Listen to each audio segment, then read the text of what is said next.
Halo semuanya, selamat datang lagi di podcast Sehat Seutuhnya season yang ketiga bersama saya Willy Yonas. Episode podcast kali ini kita akan diskusi mengenai GERD, Gastroesophageal Reflux Disease. Teman-teman juga kayaknya udah makin banyak yang tahu mengenai GERD ini. Salah satu penyakit yang emang makin populer. Dan ya orang-orang terdekat gue juga ada yang punya GERD. Dan teman-teman, ini jadi concern yang sangat penting. Kenapa? Karena ada juga salah satu kenalan saya itu sampai meninggal juga karena GERD. Jadi cukup serius, cukup ngeri kalau menurut saya. Dan GERD ini ya sekali lagi makin banyak. Ini yang ngerinya. Nah, GERD ini kenapa kita pengen perhatiin jangan sampai kambuh lagi. Semoga kita juga nggak kena, karena ini sebuah penyakit pencernaan, gastrointestinal disease yang paling umum, dan biaya perawatannya lumayan, dan ini sangat mengganggu aktivitas kita. Gue udah tahu juga orang-orang yang kena GERD ini sampai harus pulang dari tempat kerja. Terus yang paling gak nyaman ini adalah gak di semua orang, tapi orang-orang tertentu ini sampai sesak nafas karena itu salah satu gejalanya GERD gitu ya, atau kondisi yang dialami oleh seseorang yang punya GERD. Gejala umumnya adalah heartburn. Ya, heartburn ini adalah rasa panas di dada yang menjalar juga ke mulut. Ini karena asam lambung ini naik dari lambung ke kerongkongan. Jadi ya asam lambung kan harusnya stay di lambung, dan ketika itu balik, ini yang bikin jadi banyak masalah.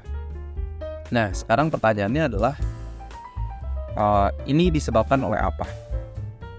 Tapi bayangin dulu teman-teman, kalau misalnya teman-teman lagi makan, ya, makan pagi, makan siang, makan malam, makanan itu udah teman-teman punya, akhirnya kita telan lewat kerongkongan terus dia ke lambung. Nah, di lambung ini proses pencernaan mulai banyak hormon, banyak enzim yang dikeluarkan oleh tubuh. Nah, asam lambung juga dikeluarin oleh lambung kita. Asam lambung itu pH-nya sekitar 1,5 sampai 3,5, jadi asam banget. Dan asam lambung ini harusnya stay di lambung gitu ya, membantu mencerna makanan, protein khususnya. Dan sel-sel lambung itu memang udah didesain oleh pencipta kita ya, emang kuat untuk menahan keasaman yang selevelnya segitu. Masalahnya adalah kalau di orang yang punya GERD ini, asam lambungnya kan naik ke kerongkongan, dan sel-sel di kerongkongan itu tidak didesain untuk bisa nggak bisa menerima keadaan yang terlalu asam kayak gitu ya. Makanya ada beberapa orang yang kalau GERD-nya udah parah, dinding-dinding kerongkongannya itu bisa sampai berdarah ya, rasa sakit, nelan juga sakit, dan itu pasti nggak nyaman banget. Jadi, nah sekarang pertanyaannya, kenapa asam lambung itu dan bersama dengan makanannya bisa balik ke kerongkongan? Nah, kalau teman-teman ingat lagi di kelas biologi di zaman dulu ya, di lambung itu sebenarnya kayak ada, dalam tanda kutip, ada pintu, bahasa biologinya sphincter. Jadi harusnya makanan setelah kita kunyah, kita telan lewat kerongkongan masuk lambung. Si lambung ini bagian atasnya tuh kayak nutup gitu ya, kayak nutup. Jadinya tuh kayak, bayangin aja kayak pintu ditutup supaya makanan yang udah dicerna di lambung itu nggak balik lagi ke kerongkongan. Nah, masalahnya pintu ini, apakah dia jadi tanda kutip jadi kendor, jadi gampang balik ya, atau enggak bisa juga ada hernia, itu yang kita sebut hiatal hernias, itu juga bisa menyebabkan GERD. Udah gitu, yang bisa menyebabkan GERD juga adalah namanya delayed gastric emptying. Jadi pengosongan lambung itu nggak secepat seharusnya, lambat dia pengosongan lambungnya. Jadi ada beberapa nih teman-teman yang bisa menyebabkan GERD. Gue ulang, ada tekanan esophageal sphincter yang berkurang, ada karena hernia hiatal, ada karena pengosongan lambungnya itu tertunda ya, delayed gastric emptying. Dan ini yang kita perlu catat ya, apa yang bisa menyebabkan GERD. Nah, sekarang yang kita pengen ketahui adalah apakah makanan itu atau lifestyle kita bisa kita adjust supaya GERD kita lebih baik atau mencegah ya. Jadi ada beberapa yang pengen gue share dari beberapa penelitian yang gue udah baca. Buat yang kepo penelitiannya, gue bisa share ke teman-teman. Nah, oh ya, nomor 1 by the way, kalau teman-teman punya GERD atau udah mulai ada gejala, please ke dokter penyakit dalam ya. Apa yang gue share di sini, disclaimer, tidak merubah, tidak melebihi, tidak bisa menggantikan konsultasi ke dokter penyakit dalam atau dokter gastro. Yes, please pergi ke dokter kalau misalnya teman-teman punya GERD. Tapi ini ada beberapa tips yang teman-teman bisa take away dan semoga bermanfaat ya. Nomor 1, kalau teman-teman punya GERD, 1, turun berat badan. Dari banyak penelitian udah menunjukkan kalau kita bisa turun berat badan, kalau kita berat badannya berlebih, ini bisa menolong. Lalu yang kedua, kalau kita merokok, berhenti. Kalau kita minum alkohol, berhenti. Ya, udah gitu kita juga jangan makan big meals, makan malam yang terlalu besar dekat dengan jam makan. Disarankan sekitar 3-4 jam sebelum kita tidur itu makan malam terakhir kita. Jadi kalau misalnya kita rencana tidur jam 10 malam, jam 6, jam 7 malam itu udah paling terakhir untuk makan. Karena kalau misalnya kita makan terlalu dekat sama jam tidur, udah gitu posisi kita baringan di ranjang, ini resiko makanan dari lambung balik lagi ke kerongkongan ini lebih besar gitu ya. Makanya ada juga salah satu tips untuk orang-orang yang punya GERD adalah head of bed elevation. Jadi kita tidur dalam posisi kepala itu lebih tinggi ya, kayak kita sandaran ke tembok gitu. Itu juga salah satu tipsnya. Tapi kita jangan makan malam yang banyak, yang besar, itu terlalu dekat sama jam tidur. 3-4 jam sebelum tidur itu yang ideal. Ya, itu yang disarankan. Kita ada satu platform lifestyle medicine namanya Utuh Health, di mana teman-teman bisa telekonsultasi yang bebas ngantri di mana saja dan kapan saja. Buat yang struggle dengan hipertensi, diabetes, kelebihan berat badan, kolesterol, trigliserida yang tinggi, kita ada wellness, plan-based, dan fitness guide consultation, di mana teman-teman akan dibimbing tahap demi tahap untuk mendapatkan kesehatan teman-teman kembali.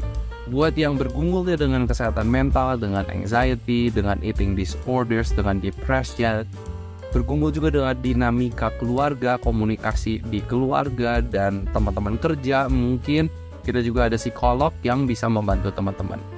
Teman-teman bisa langsung booking di utuhhealth.com atau bisa ke Instagram kami @utuh.health, klik link bio dan booking sekarang. Anyway, let's get back to the podcast. Udah gitu, jangan snacking malam, for sure. Udah gitu, yang teman-teman bisa lakukan juga adalah jangan pakai pakaian yang terlalu ketat, yang menekan perut, itu juga nggak bagus. Udah gitu, teman-teman juga bisa coba maintain postur badan yang tegak 45 menit sampai 60 menit setelah makan. Jadi kayak teman-teman setelah makan itu biasakan untuk jalan-jalan kaki, kita duduk, jadi jangan baringan. Ya, itu salah satu kebiasaan yang perlu dicoba untuk dilakukan juga. Nah, gimana dengan makanan? Nah, ini yang menarik nih teman-teman. Jadi ada beberapa makanan yang sudah diteliti ya dengan penelitian-penelitian yang ada, yang bisa gue temukan. Ada beberapa makanan yang kita perlu hindarin kalau misalnya kita udah punya GERD. 1, high fat foods, makanan-makanan yang tinggi lemak. Apakah itu seperti cookies, apakah itu seperti es krim, apakah itu keju-kejuan, apakah itu sosis, daging, fried foods, makanan-makanan gorengan. Ini perlu dihindarin karena penelitian-penelitian sudah menunjukkan bahwa ketika kita banyak mengkonsumsi makanan yang tinggi lemak, mereka ini memperlambat proses gastric emptying tadi. Proses lambung dikosongkan itu lama, dicernanya itu lama kalau kita makan makanan yang tinggi lemak. Jadi orang-orang yang punya GERD ini harus sangat aware, makanannya pilih yang low fat. Jangan pilih makanan-makanan yang digoreng, daging-dagingan, keju-kejuan, es krim, itu semua makanan-makanan yang tinggi lemak. Atau enggak kayak potato chips ya, ini juga salah satu yang ditulis di beberapa penelitian. Dan juga makanan-makanan yang tinggi lemak ini juga berkaitan dengan lemahnya pintu yang menjaga makanan gak balik dari lambung ke kerongkongan. Ya, itu yang harus kita catat. Makanan tinggi lemak harus dihindarin pada orang-orang yang punya GERD. Ya, mau orang-orang sehat juga harusnya dihindarin ya, harusnya dihindarin. Terus yang selanjutnya juga adalah batasin, hindarin atau berhenti konsumsi coklat sama kopi. Orang-orang yang punya GERD. Kenapa? Karena coklat sama kopi ini mengandung satu senyawa yang namanya methylxanthine. Ya, ini tuh senyawa yang membuat otot itu menjadi rileks. Dan salah satu otot yang dibuat menjadi rileks adalah otot pintu yang menjaga lambung, ya, makanan tidak balik ke lambung ke kerongkongan. Jadi kalau misalnya kita banyak makan coklat, kita banyak minum kopi, otot-otot lambung ini, pintunya yang menjaga ke kerongkongan ini jadi rileks. Jadi ini yang perlu kita aware teman-teman yang punya GERD, limit coklat dan kopi ya. Yang terakhir juga alkohol. Minuman alkohol itu perlu dihindarin. Makan minuman yang bersoda itu juga perlu dihindarin ya. Teman-teman bisa eksperimen lah. Mungkin teman-teman yang punya GERD juga udah lebih ngerti sama badan teman-teman makan apa akhirnya jadi terpicu. Itu harus dicatat, harus diperhatiin. Jangan kita tetap makannya asal-asalan ya. Oh ya, yang terakhir, dan ini mungkin struggle dari banyak orang Indonesia juga. Ini penelitiannya dari Korea teman-teman. Mereka coba pengen melihat dari orang-orang yang punya GERD, ditanya tuh makannya apa aja dan lain-lain. Dan orang-orang yang sering terjadi gejala GERD-nya, asam lambungnya tetap sering balik, itu salah satu makanan yang bisa memicu itu adalah makanan pedas. Jadi mohon maaf buat teman-teman yang mungkin punya GERD tapi suka banget sama makanan pedas, kalian harus lebih bijaksana, harus careful banget ya. Karena makanan pedas ini bisa membuat asam lambung juga naik. Jadi gejala GERD itu balik lagi ya. So teman-teman, ini yang bisa saya bagikan di episode podcast kali ini. Semoga bermanfaat. Boleh share ke teman-teman yang punya GERD supaya lebih aware. Tadi banyak tuh praktek-praktek healthy lifestyle yang bisa kita lakukan. Menjaga berat badan, menurunkan berat badan kalau kita berat badannya berlebihan. Stop minum alkohol, kopi, coklat. Udah gitu juga jalan kaki. Ya, setelah kita makan, jangan makan besar terlalu dekat sama jam tidur, harus sekitar 3-4 jam. Udah gitu juga posisi badan kalau lagi tidur, kepala bisa juga lebih tinggi, jadi jangan terlalu di posisi datar. Banyak teman-teman yang bisa lakukan. Dan makanan ya, limit high fat foods. Makanan-makanan yang tinggi lemak itu perlu sangat dihindarin buat orang-orang yang punya GERD. Dan juga makanan-makanan pedas juga ya, itu harus diperhatiin. Anyway, semoga bermanfaat. Kalau teman-teman mendapatkan podcast ini bermanfaat, boleh di like, rating kita juga by the way di Spotify, like and subscribe di YouTube channel kita. Bagian ke teman-teman yang lain, semoga kita bisa sehat seutuhnya.